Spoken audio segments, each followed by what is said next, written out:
Salut à toutes et à tous, bienvenue sur nos chaînes. Monsieur Mungala qui a fait une sortie sur Kémy Séba, parce que Kémy Séba, on sait que dans ces derniers temps, il est en train de faire des mouvements de payer un pays, des discours sur la dénonciation du franc CFA. Et ce qui n'a pas du tout plu à Monsieur Mungala, il est venu défendre et a prononcé quelques paroles envers Kémy Séba. Le docteur Franklin Nyamsi est sorti pour dire certaines vérités et recadrer ce monsieur, le monsieur Mungala. Alors, sans plus tarder, on va suivre les analyses du docteur Franklin Nyamsi sur ce que Mungala a dit et le franc CFA en question. Disons, en bref, il a défendu son frère Kémy Séba. Suivons docteur Franklin Nyamsi. Mungala, porte-parole du gouvernement du Congo-Brazzaville, propos dans lesquels celui-ci essayait d'expliquer du mieux qu'il peut les causes de l'expulsion du territoire congolais de l'activiste panafricaniste Kémy Séba, président de l'ONG Urgence panafricaniste. J'ai essayé d'écouter Thierry Mungala pour essayer d'extraire de ses propos la structure de l'argumentation qu'il fournit en justification de la décision d'expulsion. Je me suis rendu compte que tout au long de son propos, Thierry Mungala refuse d'aborder la question centrale qui est posée, celle de la pertinence, de la légitimité et même celle de la légalité du franc CFA pour des pays africains prétendument indépendants du point de vue du droit. Mungala ne veut pas faire face à cette question. Et vous verrez en l'écoutant tout à l'heure que pour ne pas faire face à cette question, Mungala choisit de s'attaquer à Kémy Séba comme personne. Dans le domaine de la logique et de la rhétorique, on appelle cela le choix délibéré des argumentum de l'argumentum ad hominem, là où il est demandé à Mungala Thierry de faire un effort de fournir un argumentum ad rem. L'argumentum ad hominem consiste à s'attaquer à la personne qui défend une opinion avec laquelle on n'est pas d'accord. Alors que l'argumentum ad rem, celui qui porte sur la chose, en latin res, la chose, c'est l'argument qui va porter sur l'objet du débat. Vous allez voir que Mungala consacre toute sa réponse à s'attaquer à la personne de Kémy Séba, mais s'avère incapable de répondre du problème du franc CFA. Au point qu'on comprend que chez Thierry Mungala, l'attaque contre la personne est une manière d'éviter d'être confronté à la difficulté de l'objet de la discussion. Ce qui est pour un porte-parole d'un gouvernement un aveu d'incompétence, un aveu de nullité, un aveu de légèreté, de superficialité, un aveu de dilettantisme incompétent. Nous allons procéder dans cette affaire d'une manière très simple. Nous allons donner la parole à M. Mungala. Et nous allons le déconstruire étape par étape. Il parle, nous l'arrêtons, nous répondons pour montrer au peuple congolais et à tous les Africains que Mungala ment. Mungala trompe. Mungala essaye de divertir l'opinion. Mungala essaye de distraire l'opinion, alors que la question centrale qui est posée le dépasse. Parce qu'il n'ose pas l'affronter. Affronter la question centrale, c'est remettre en cause la dictature congolaise. Affronter la question centrale, c'est remettre en cause tout le système mafieux de la France-Afrique, mis en place par le président de Gaulle et son homme de main Jacques Foccart à la fin des années 50. Mungala qui est chargé de cacher la monstruosité, de cacher la bêtise régnante aujourd'hui dans l'Afrique dite francophone, et notamment dans les régimes issus de la cuisse de la France-Afrique, Mungala étale à cette occasion, en effet, son incongruité. Je vais donc donner la parole à M. Mungala pour qu'il ne dise pas qu'on l'a critiqué sans l'avoir écouté. On va commencer par écouter Mungala lui-même. Il va d'abord parler et ensuite nous allons donc revenir sur ses propos. Mais la méthode ici, c'est il fait une phrase, une ou deux. Chaque fois que je vois qu'il y a une idée dans cette phrase, je l'arrête, je déconstruis sa phrase et on continue. Très bien, on y va. Allons sur la page, j'ai publié les propos de Thierry Mungala. Mais il faut qu'on lui donne la parole. Monsieur Mungala, vous avez la parole. Et ce qu'on appelle, non. Seba, ouais. Et ce qu'on appelle, paraît-il, voilà. Monsieur Kémy Seba, oui. Et ce qu'on appelle, paraît-il, un panafricaniste, mais que moi je qualifierais de provocateur professionnel. Donc je m'arrête là. La question est la suivante. On a empêché Kémy Seba de tenir une conférence à Brazzaville pour parler du franc CFA. On n'a pas empêché Kémy Seba de tenir une conférence pour parler de sa profession, pour parler de sa carrière, pour étaler son CV. Kémy Seba voulait parler du franc CFA. S'il vous plaît, partagez le direct, ne le laissez pas perturber. Vous qui êtes sur Facebook, écrivez Good Live. Vous qui êtes sur YouTube, exclusivement pour le moment, Université Libre l'Afrique des Libertés, écrivez Good Live. Vous qui êtes ici sur TikTok, protégez-moi ce direct. Nous allons accorder une correction à Thierry Mungala. Je dis bien que Kémy Seba est expulsé du Congo-Brazzaville, non pas parce qu'il y est allé exposer son CV, non pas parce qu'il est allé chercher du travail, non pas parce qu'il est allé candidater pour un poste auprès d'une multinationale, eh bien d'État ou privé, n'est-ce pas? Kémy Seba est allé là-bas avec l'intention de tenir une conférence pour parler du franc CFA.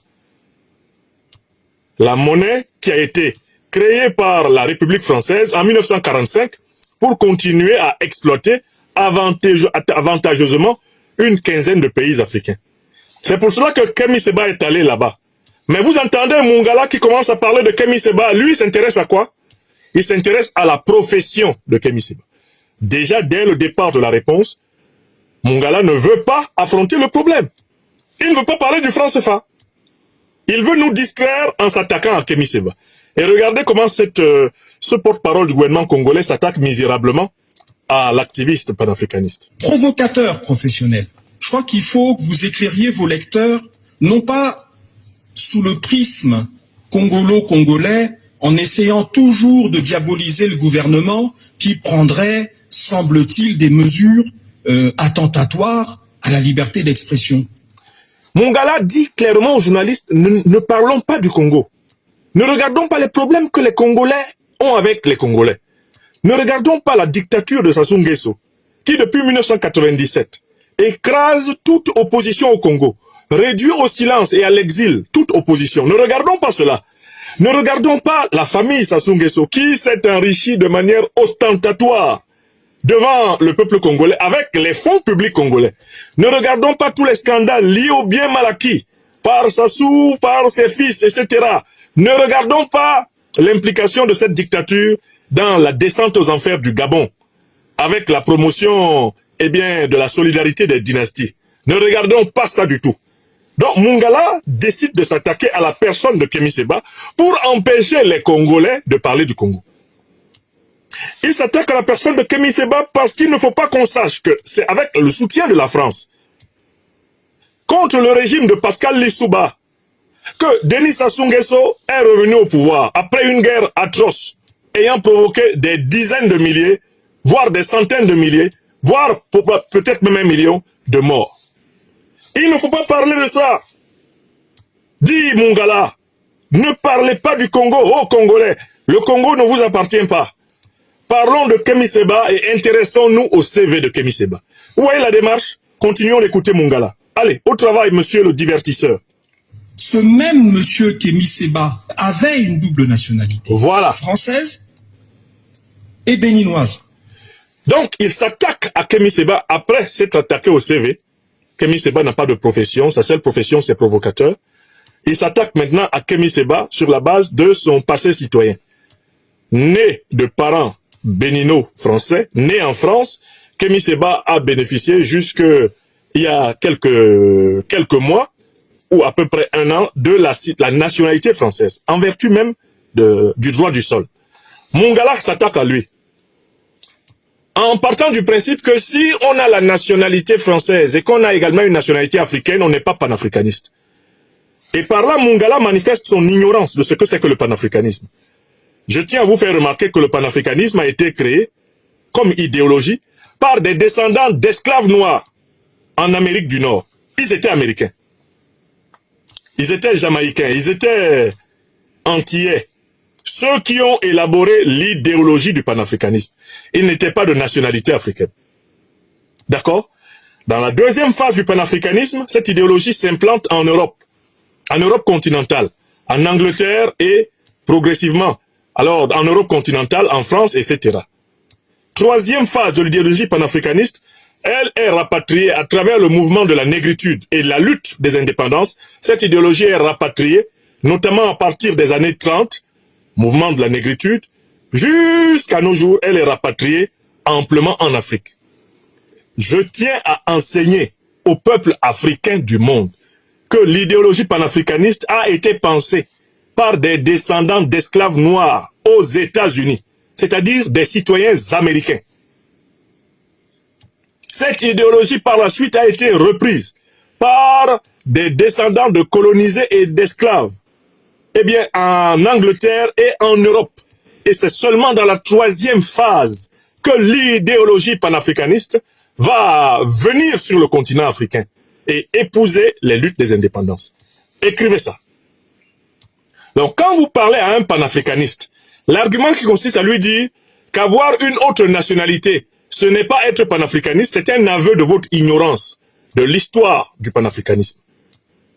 Et Thierry Mungala, en évoquant l'ancienne double nationalité de Kémy Séba, croit pouvoir démontrer par là que Kémy Séba aurait été un faux panafricaniste et qu'il y aurait une incompatibilité entre le panafricanisme et la ou la multinationalité. Ce n'est pas vrai. Parce que le panafricanisme même a été créé par des étrangers de nationalité. Vous avez compris? Il est question dans le panafricanisme de restaurer la dignité de l'homme et de la femme noire partout sur la terre. Le panafricanisme est une idéologie de portée universelle. Il s'agit de faire respecter les Noirs en Amérique, en Europe, en Asie, comme en Afrique et dans les îles des océans Atlantiques et Indiens. Écrivez ça. Donc Mungala, qui utilise un argument contre la personne de Kémy Séba, révèle par là son ignorance du mouvement panafricaniste. Et dans tout ça, il fait tout ça pourquoi? J'espère que vous n'avez pas oublié. Mungala fait tout ça pour qu'on ne parle pas du problème du franc CFA. Parce que le problème du franc CFA révélerait que lui et son patron sont soumis à la dictature du néocolonialisme et du colonialisme français. Tout comme tous les chefs d'État qui, en Afrique centrale, continuent de refuser la sortie du franc CFA comme perspective et comme, eh bien, exigence de l'histoire. Monsieur Mungala, continuez à déblatérer. Nous sommes là pour vous soigner. Quand vous êtes national d'un pays et que vous critiquez la politique diplomatique, militaire et sécuritaire de votre pays dont vous avez le passeport, cela montre déjà le type d'individu auquel nous avons affaire. Très bien. Mungala s'attaque maintenant par un troisième argument à l'individu Kémy Séba, au motif que quand on est national d'un pays dont on détient le passeport, on ne doit pas en critiquer la diplomatie, on ne doit pas en critiquer l'action militaire, on ne doit pas en critiquer, eh bien, la monnaie. N'est-ce pas? Est-ce que vous comprenez? Alors, du coup, on doit poser la question à M. Mungala. Quel est le rôle des oppositions politiques en France? On doit poser la question à M. Mungala. Quel est le rôle des oppositions politiques en Europe? Quel est le rôle de l'opposition politique dans le système dit démocratique? Y a-t-il un sujet sur lequel l'opposition politique dans un pays n'a pas le droit de critiquer le gouvernement? Quand vous ouvrez votre télé, ici en France, en Europe, en Amérique, quand vous ouvrez votre télé dans des pays où il existe des oppositions politiques, mais de quoi parlent les opposants, si ce n'est critiquer la politique étrangère de ceux qui exercent le pouvoir, critiquer la politique économique de ceux qui exercent le pouvoir, critiquer la politique diplomatique de ceux qui exercent le pouvoir. N'est-ce pas cela la fonction des oppositions? Mungala révèle par là qu'en réalité, il appartient à un environnement politique où la critique est interdite, c'est-à-dire où il n'y a pas de vie de l'esprit. Au Congo de Sassou Nguesso, selon Mungala, celui qui ne pense pas comme le gouvernement est soit en prison, soit il est mort, soit il est en exil. Je recommence. Vous voyez ce que Mungala dit? Si tu critiques la politique monétaire de ton pays, si tu critiques la politique étrangère de ton pays, si tu critiques la politique sécuritaire de ton pays, ta place est soit en prison, soit au cimetière, soit en exil. Vous voyez qui est Mungala? Grand défenseur de l'autocratie au Congo. Je voudrais lui rafraîchir la mémoire à propos de la critique. Prenons un exemple en France, puisque Mungala est aussi détenteur de la nationalité française, comme moi qui suis là ci devant vous, qui suis d'origine camerounaise. Il est il est congolo-français, je suis camerouno-français ou français franco-camerounais. Bon, monsieur Mungala, on va regarder les choses en face. Sur quoi porte à un moment donné le débat entre Jacques Chirac et François Mitterrand, candidat à l'élection présidentielle, à propos de l'Iran, en 1988, notamment avec la fameuse affaire Vahid Gorgi. Sur quoi porte le débat entre Mitterrand et Chirac? Là où Chirac, on se souvient, dit à Mitterrand, dites-moi dans les yeux que je ne suis pas venu vous voir dans votre bureau pour vous dire que M. Vahid Gorgi était dans telle ou telle situation et que nous, gouvernement français, nous devions prendre telle mesure. Qui est Vahid Gorgi? Vahid Gorgi, c'est un homme politique iranien. C'est la crise diplomatique franco-iranienne qui était débattue ce jour-là lors du débat de la présidentielle 1988 entre Mitterrand et Chirac. Qui était président en 1988 de la France? François Mitterrand. Qui était opposant, leader de l'opposition et premier ministre dans le cadre de la cohabitation? Jacques Chirac. Chirac et Mitterrand se disputent autour de la politique étrangère de la France. Et Mitterrand va justement utiliser une entourloupe rhétorique pour noyer Chirac. Alors que Chirac l'avait prévenu des décisions que le gouvernement prenait envers la situation de Vahid Gorgi, Mitterrand va dire, je vous le dis dans les yeux, jamais vous m'avez dit la décision que le gouvernement avait prise à propos de l'Iranien Vahid Gorgi. Alors, mais il y a des méthodes encore plus simples pour vérifier que Mungala est un gros menteur et en réalité un diffuseur d'ignorance. Une méthode très simple consiste simplement à aller regarder le nombre de livres qui existent sur la critique de l'euro en France. J'écris sur la plateforme Google les critiques de l'euro. Critique de l'euro. L'euro, c'est la monnaie, n'est-ce pas, en vigueur en France. On va voir les critiques de l'euro. Mungala dit qu'on n'a pas le droit de critiquer la monnaie du pays dont on a le passeport. Regardons le nombre de critiques de l'euro qu'il y a ici. Ça, c'est le journal Les Échos. 20 ans et un bilan mitigé pour un euro devenu adulte. S'il est moins critiqué dans le débat public et qu'aucun parti politique ne singe plus à l'abandonner, l'euro reste l'objet de fortes critiques. Il a apporté des bienfaits aux entreprises et aux ménages, mais il a aussi provoqué des dysfonctionnements largement liés aux faiblesses de sa construction et à son incomplétude. Ça, c'est écrit par le journal parisien Les Échos, du 8 décembre 2021. Et l'article est de Madame Catherine Chatignou. Je n'ai pas dit Catherine Mbalambala. Je n'ai pas dit Catherine Sassou Nguesso. Je n'ai pas dit Catherine Mungala. Je dis Catherine Chatignou. C'est elle qui écrit que l'euro est une monnaie. Et continuez à lire l'article. Les 20 premières années de l'euro donnent un recul largement suffisant pour faire un bilan de cette monnaie unique, plébiscitée par les citoyens et les entreprises, mais qui laisse les économies sur la réserve. Ces bienfaits sont clairement établis. L'euro et son bras armé, la Banque Centrale Européenne, ont mis fin à des décennies de dévaluation compétitive. Il n'en reste pas moins que les pays qui entrent dans la zone euro perdent la main sur leur politique de taux d'intérêt au profit de la BCE, dont l'unique politique monétaire s'adresse à des réalités économiques différentes et n'est pas forcément adaptée à la position de chaque pays. Dans la première décennie de fonctionnement de l'euro, certains pays comme la Grèce, l'Espagne, le Portugal, l'Italie ont abusé de taux d'intérêt très attractifs alors que les économies auraient justifié un coût du capital plus élevé.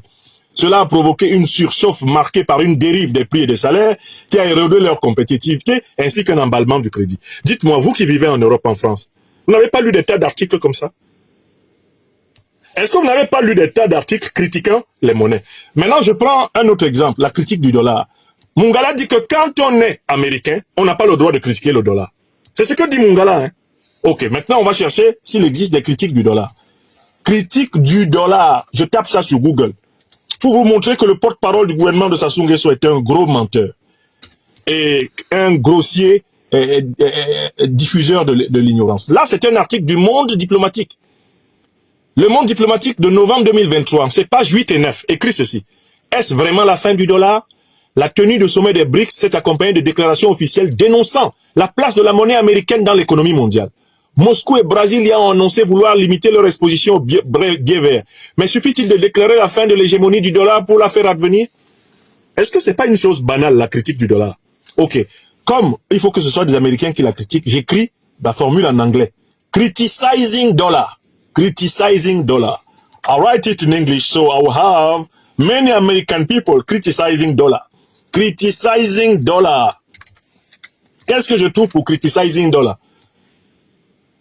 C'est JP Morgan, sur son site, le 8 octobre 2024, qui écrit « De-dollarization, the end of dollar dominance ». Ça, c'est le 8 octobre. Il parle de la dédollarisation et dit que le dollar est en train d'aller vers la fin de sa dominance. Là, c'est le Business Insider qui écrit « The dollar's sudden plunge could mean a weaker growth ». La chute soudaine du dollar indique une croissance de plus en plus faible. Brookings, qui est un site américain du 23 août 2024, The Changing of the US Dollar. Critics of US sanctions contend that the US has weaponized the dollar, especially when the US imposes sanctions without the support of this and that. Ça, c'est le site Brookings qui dit que les États-Unis ont flingué le dollar et que le dollar n'est plus une monnaie compétitive. Et on peut trouver quantité d'ouvrages. Quand je tape sur books, là c'est les vidéos, je cherche des livres. Criticizing dollars, je cherche les livres, books. Quels sont les titres que je trouve? Voilà, The Dollar Trap. Voilà par exemple un livre qui a été écrit par qui là? Il a été écrit par Ezra S. Prashad. The Dollar Trap, How the US Dollar Tightened its grip on global finance. Comment le dollar américain a enfoncé sa griffe sur la finance globale. Le piège du dollar. On trouve quantité de livres critiques sur le dollar. Seul Mungala n'est pas au courant. Seul Mungala n'est pas au courant qu'il existe une tradition de critique de la monnaie dans tous les pays, par les citoyens de ces pays. Donc, comment Mungala peut-il se tenir devant tout un parterre de journalistes congolais? Personne n'ose le contredire. Pour lui dire, Thierry Mungala, vous n'allez pas bien? Apparemment, vous avez passé une partie de votre vie en France, vous devriez savoir qu'il n'y a pas de sujet politique tabou. Et que la critique politique porte justement sur la politique économique, la politique diplomatique, la politique monétaire, entre autres. Il n'y a pas de sujet qui soit interdit à la politique, qui soit interdit à la critique dans les pays de pluralisme. Je vois un livre là, Why the Nation Fail. Il est écrit par Daron Acemoglu et James A. Robinson. Why the Nations Fail, The Origins of Power, Poverty, Prosperity and Poverty. Qui est aussi une critique, entre autres, des politiques monétaires. Mais comment ce type-là, comment Mungala peut se tenir devant les Congolais et dire que critiquer la monnaie, c'est un délit. Et que c'est une tradition juridique. Critiquer la monnaie, c'est un délit. Continuons à écouter Mungala, ça fait pitié. Ça fait pitié qu'un type comme ça soit porte-parole d'un gouvernement africain. Ça fait pitié. Continuons à écouter. J'espère qu'il va écouter ça et qu'il ne va plus s'aventurer à venir débiter des âneries en public. Ce Thierry Mungala. Alors, continuons à l'écouter, puisqu'il ne s'est pas arrêté là. Mungala, continuez votre sale boulot. Oui? Paraît-il un panafricaniste. Non, mettez-vous. Il fait partie de ces Africains ouais. dont on se demande d'ailleurs, parce que, à part être un provocateur, on ne sait pas quelle est sa profession. Quelles sont ses sources de revenus? On ne sait pas. Très bien. Il s'attaque à Kémy Séba en disant qu'il n'a pas une profession. On ne sait pas quelles sont ses sources de revenus. Mais Mungala est-il prêt à justifier la fortune de la famille Sassou? Thierry Mungala, votre volonté de transparence sur le statut de Kémy Séba, votre volonté de transparence sur les sources de l'argent que Kémy Séba a, est-ce que vous pouvez l'appliquer au premier des citoyens congolais dans l'ordre protocolaire, le président de la République du Congo, Sassou Nguesso, qui traîne toutes sortes de casseroles? Il y a au moins ici 20 procès contre lui pour mésusage de l'argent public. Mungala, est-ce que vous êtes vraiment digne de vous tenir devant quelqu'un et de lui demander de vous rendre compte de ses finances? Alors que vous êtes le porte-parole de l'un des hommes les plus sulfureux que l'Afrique centrale connaisse en matière financière. Est-ce que vous regardez même Mungala? Est-ce que vous avez un miroir? Est-ce que vous connaissez les preuves du miroir? Bon, vous vous attaquez à Kémi Séba au motif qu'il n'a pas de profession. Mais Kémi Séba est à la tête d'un groupe de communication. Kémi Séba qui est là, est un homme d'affaires. Il possède des boutiques. Il est à la tête d'un groupe de communication, Kémi Séba. Kémi Séba emploie des personnes qu'il paye à la fin du mois. Il emploie des communicants, il emploie des agents commerciaux qu'il paye à la fin du mois. D'accord? Au minimum, vous devriez reconnaître que Kémi Séba est un entrepreneur. Parce qu'il possède des entreprises, Kémi Séba. Même s'il n'en parle pas beaucoup, tout le monde peut les voir. Il y a Africa Résurrection. Vous connaissez bien Afrique Résurrection, non? Mungala, est-ce que vous avez un groupe de presse comparable, ne serait-ce qu'Afrique Résurrection de Kémi Séba? Vous avez un groupe de communicants comparable à ceux d'Afrique Résurrection de Kémi Séba? Vous, Mungala, est-ce que vous avez une ONG comparable à Urgence panafricaniste de Kémi Séba? Vous voyez comment quelqu'un qui est uniquement là grâce à une nomination d'un dictateur se tient devant un militant, un activiste qui a réussi à vivre en partant de ses initiatives personnelles? Lui, il se compare à qui là? Bon, écoutez, allons plus loin. Mungala, vous êtes supposé avoir eu une formation d'avocat. Vous avez exercé combien de temps comme avocat? Quelles grandes affaires vous avez gagnées? Dans quel grand prétoire, Mungala, avez-vous brillé?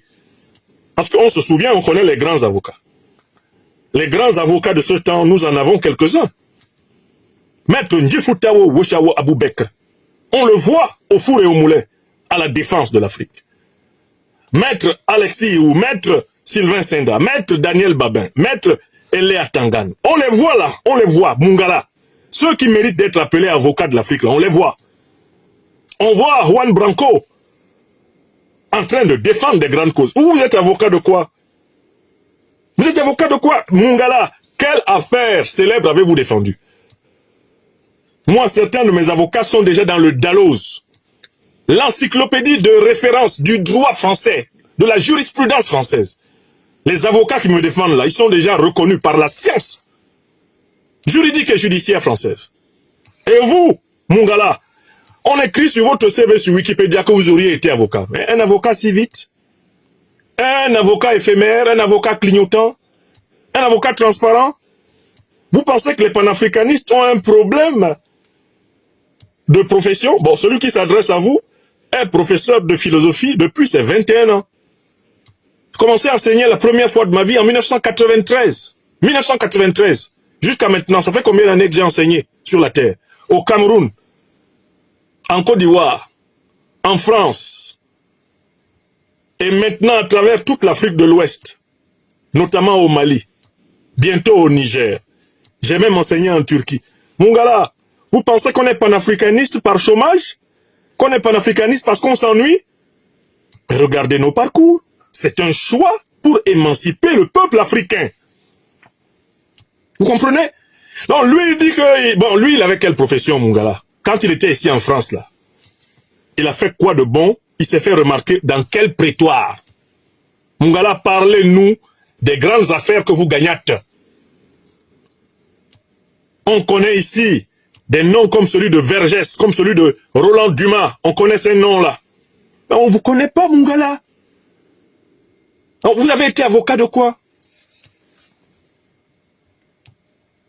De quelle affaire? Parce qu'il faudrait que vous prévaliez d'avoir ne serait-ce que défendu quelques affaires sérieuses pour qu'on se dise, en tant qu'avocat, Mungala a fait ses preuves. Or, le monde ne vous connaît que depuis que vous êtes le porte-parole de M. Sassou Nguesso. On ne vous connaît que depuis que vous avez bénéficié d'une nomination. Vous êtes entièrement fabriqué par la plume d'un satrape. Rien d'autre. Voilà la vérité. Voilà la vérité. Non, monsieur continue. Il continue sa logorée. Mais il se balade, certainement dans les plus beaux hôtels du monde, à travers le monde. Il veut présenter Kémi Séba comme un jouisseur. Il se balade dans les plus beaux hôtels du monde. La question c'est, Mungala, est-ce que c'est vous qui payez les hôtels de Kémi Séba? Parce que si c'était vous qui payez, on comprendrait que vous lui demandiez des comptes. Demandez plutôt à M. Sassou Nguesso et à sa famille l'usage qu'ils font de la fortune publique congolaise. Si vous voulez exercer un droit de regard sur le train de vie de Kémy Séba, il faudrait au moins que vous fassiez la même chose sur le train de vie de votre dictateur favori. Vous opposez à Kémy Séba des raisonnements sur la moralité financière que vous n'auriez même pas l'once du moindre courage d'opposer à Sassou Nguesso et à tout son clan. Quelle honte, quelle lâcheté, quelle indignité. Continuez votre logorée. Prenant des avions certainement en première classe, il semble être un monsieur qui a du goût. Lui, Mungala, il est souvent en classe économique. Le clan là qui gouverne le Congo, ils sont souvent en classe économique. Vous les avez rencontrés combien de fois en classe économique? Voilà quelqu'un qui veut faire valoir un argument de simplicité, de proximité envers les classes populaires. Est-ce que ces patrons-là, tous ces compagnons d'exercice du pouvoir au Congo là, est-ce qu'ils vivent avec le peuple congolais? Mais voilà quelqu'un qui prend un fouet et le donne pour qu'on le fouette. Il se fait fouetter par le fouet qu'il donne pour frapper les autres. Mais quels sont les plus gros jouisseurs du Congo si c'est pas ce clan prévaricateur qui a pris ce pays en otage? Quels sont les plus gros jouisseurs du Congo? Est-ce que Mungala peut faire la morale du luxe à Kémy Séba? Est-ce qu'il s'est regardé lui-même avant de dire ça? Mungala, vous êtes dans la classe économique quand? On vous retrouve dans les classes populaires quand? Vous vous combattez pour les classes populaires depuis quand, Mungala? Même quand vous étiez avocat, vous avez défendu les classes opprimées et populaires africaines quand? Vous n'êtes ni plus ni moins qu'un bourgeois comprador. Je dis bien un bourgeois comprador. Au service de l'une des dictatures les plus anciennes du continent africain. Voilà ce que vous êtes.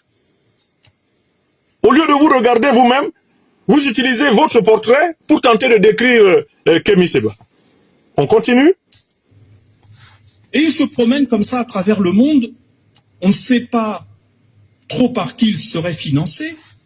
Et il passe son temps... C'est une manière de reprendre un élément de langage des néocolonialistes français, bien sûr, qui attribuent toute la fortune de Kémy Séba à la Russie.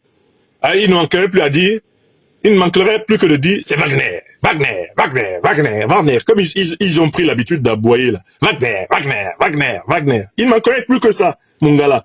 Mais les Africains s'en fichent complètement de ce type d'argument. C'est pas votre affaire. Les Africains vont avec qui ils veulent et ils n'ont pas besoin de l'autorisation de qui que ce soit pour le faire. C'est ce que nous appelons la liberté de partenariat stratégique. Mais occupez-vous du partenariat stratégique de votre dictateur. Ne l'a-t-on pas vu à Moscou en train d'être jaloux quand le président Poutine était plutôt heureux de regarder le président du Faso, le capitaine Ibrahim Traoré, et le bouder entièrement? N'a-t-on pas vu le regard hyper jaloux du satrape congolais face à l'affection toute spéciale dont le président russe couvrait le président burkinabé? Qu'allait-il chercher donc à Moscou?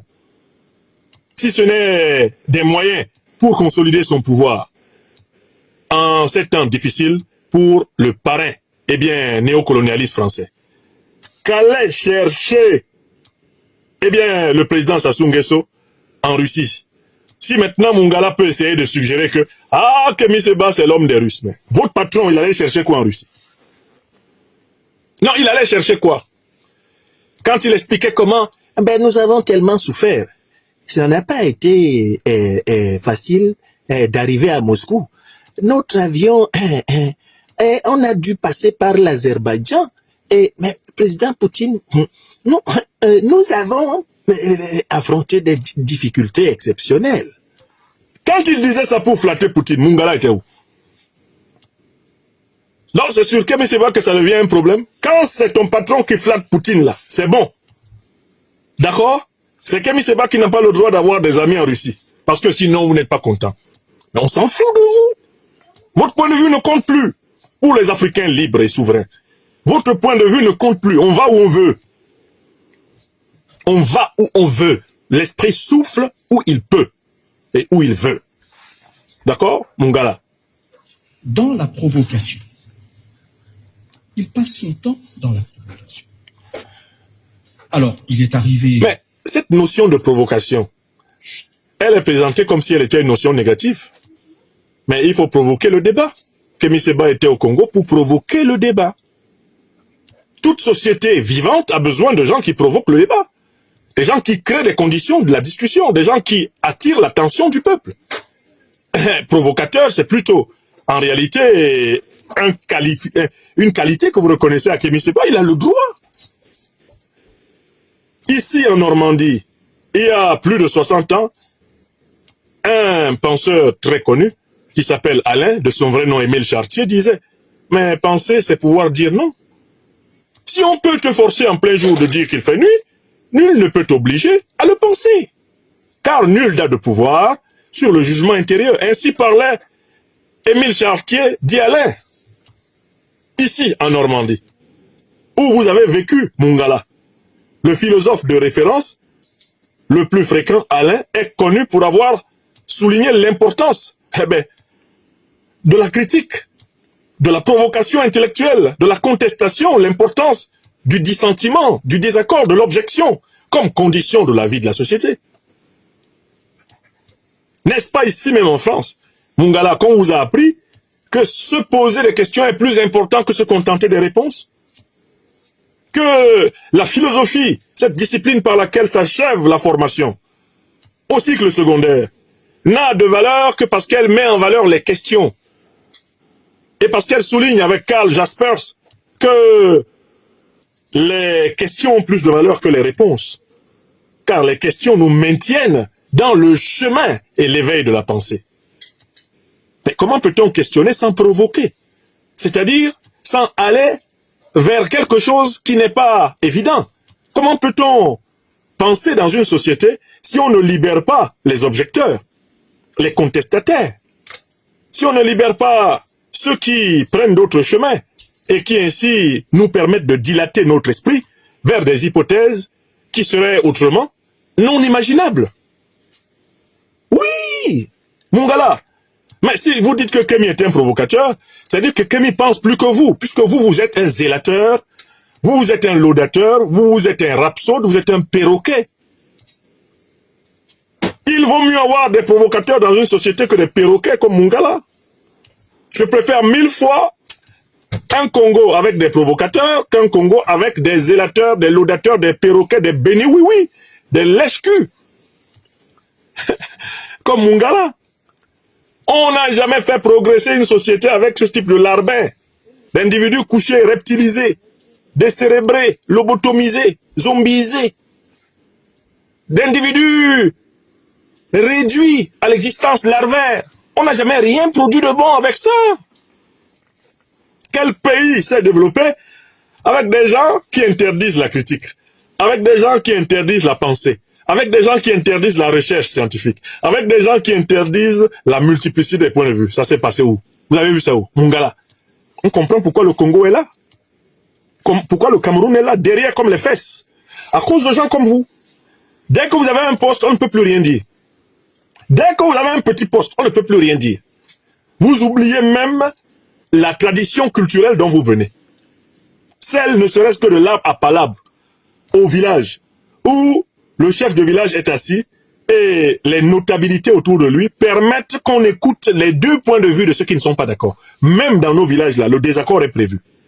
Sinon, pourquoi palabrerait-on? Pourquoi y aurait-il des débats? Pourquoi y aurait-il des arbitrages? Pourquoi y aurait-il tous les proverbes, tous les dictons, toute la sagesse traditionnelle si nos ancêtres ne discutaient pas? Si nos ancêtres ne discutaient pas, il n'y aurait pas de sagesse africaine. Il n'y aurait pas de tradition africaine et les Africains n'auraient pas inventé la grande civilisation qui, pendant plus de 3500 ans, a rayonné sur toute la planète. Donc, avec des individus comme Mungala, c'est la sortie de la civilisation, le retour en barbarie. Continuez, monsieur. À Brazzaville, invité par un acteur politique. Et d'après ce que nous avons cru comprendre, il voulait parler du franc CFA, paraît-il. Certainement pas en bien, on imagine. Bon, le gouvernement, les services compétents ont considéré, et je trouve que cela est conforme à l'esprit de responsabilité qui doit animer les gouvernants dans n'importe quel pays. Mungala dit que un gouvernement responsable est un gouvernement qui interdit les débats sur les questions monétaires. On ne doit pas en discuter. C'est-à-dire qu'à l'université, là, et même dans les lycées où on enseigne les sciences économiques, il est interdit de discuter avec ses élèves de la monnaie. J'imagine un professeur de sciences économiques, un professeur d'économie en seconde, en première ou en terminale à Brazzaville. Selon Mungala, quand il arrive sur le chapitre de la monnaie, il doit dicter aux élèves les thèses de la monnaie dominante, donc la monnaie française du franc CFA. Une fois que les élèves ont copié cela, il n'y a pas un élève qui doit lui poser la question. Oui, monsieur, est-ce que cette monnaie n'a pas des inconvénients pour nous? Est-ce qu'on ne devrait pas s'en débarrasser? Pour Mungala, la police politique doit entrer au lycée et attraper l'élève là, l'amener déjà en prison. Vous comprenez? Pour lui, l'esprit de responsabilité consiste à interdire tout débat sur la monnaie. Et les seules prises de parole sur la monnaie du pays qui doivent être autorisées selon Mungala, ce sont celles qui ont pour but d'approuver la position du gouvernement. Le gouvernement est pour une monnaie, tout le monde doit être pour une monnaie. Ça, c'est ce qu'on appelle la logique moutonnière. Thierry Mungala devrait en effet être très à l'aise pour vivre dans un pays comme celui-ci, comme celui de monsieur Ouattara Draman. Et Mungala est l'équivalent congolais d'un certain, eh bien, Cissé Ibrahim Bakongo. Non moins apparemment docteur en droit, mais qui a dit ceci. Cissé Bakongo. Cissé Bakongo, à quelles conditions peut-on vivre en Côte d'Ivoire selon vous? On comprendra mieux Mungala grâce à vous. Ouais? Quand le président prend une décision, ouais, on les suit tous comme des moutons. Très bien. Moi, je suis d'accord avec ça. Ah, voilà. On est mouton dans l'eau. Voilà. On est mouton plein dans l'eau. Voilà, c'est l'ami de Mungala qui est là. Ceux qui disent qu'on se comporte comme des moutons, nous, moi, je dis on est mouton plein. Voilà. Voilà. Est-ce que vous êtes d'accord d'être mouton? Oui. Voilà. Parce que à Douane, quand vous allez à Abidjan, vous ne reconnaissez plus Abidjan. Quand vous quittez... Comment vous pouvez reconnaître Abidjan si vous êtes un mouton? C'est tellement logique. Hein? En Côte d'Ivoire, les partisans de la Draman Ouattara demandent au peuple ivoirien d'être un ramassis de moutons et des bénis oui-oui qui suivent donc le berger Ouattara, même quand il est conduit au fond d'un précipice. À Brazzaville, Thierry Mungala, qui est le Cissé Bakongo de la place, demande à tous les Congolais d'être des moutons, c'est-à-dire des gens qui répètent ce que pense Sassou Nguesso à propos de la monnaie.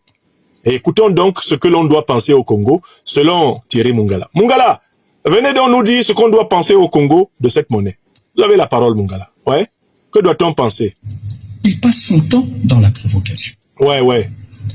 Pas en bien. On imagine. Ouais. Bon. Donc, pour Mungala, celui qui parle du franc CFA au Congo doit en parler en bien. Celui qui parle en mal du franc CFA au Congo, il va où? Soit en prison, soit au cimetière, soit en exil. Vous avez compris? Mungala, continuons. Continuons, Mungala, alias Goebbels. Continuons. Le gouvernement, les services compétents ont considéré, et je trouve que cela est conforme à l'esprit de responsabilité qui doit animer les gouvernants dans n'importe quel pays. S'il fallait parler du franc CFA, puisqu'il paraît que la conférence de presse aurait dû tourner autour du franc CFA. Alors certainement que ce monsieur avait l'intention de critiquer le fait qu'un pays comme le nôtre, comme d'autres à travers l'Afrique, utilise cette monnaie comme valeur économique faciale et financière pour ses échanges et transactions économiques et financières. Donc vous voyez le crime que Kémy Séba, selon, le prétendu crime que Kémy Séba, selon Mungala, se préparait à accomplir. Ouais, il se préparait à critiquer l'usage du franc CFA par une quinzaine de pays africains. Oh, scandale! Oh, scandale! Thierry Mungala tout rouge, de colère, dit haro sur le baudet. Haro sur le baudet, Kémy Séba, osez critiquer le franc CFA! Oh là là! Qu'est-ce qu'on doit faire? Qu'est-ce qu'on doit faire à l'imprudent? Allons-y, Mungala. En avant, la logorée. Je dois quand même vous rappeler que dans tous les systèmes juridiques au monde, il y a ce qu'on appelle un délit. Délit qui est commun à tous les pays. C'est de critiquer la monnaie qui est en cours et en usage. Astaghfirullah. Et les gens sont en face de lui, personne ne lui fait objection. Mungala a inventé un délit. il est interdit de critiquer la monnaie qui est en cours et en usage dans un pays. Je vous ai cité des exemples de critique du dollar ou pas. Donc, après cette conférence, vous allez sur Google, vous tapez « Criticizing Dollar ». Vous allez voir des milliers, des millions de fichiers d'Américains qui critiquent le dollar. Vous tapez « Critique de l'euro ». Vous allez voir des millions de fichiers d'Européens qui critiquent l'euro. Mais écoutez, Mungala, on est sur quelle terre? Depuis quand la critique adressée envers une monnaie est un délit? Depuis quand?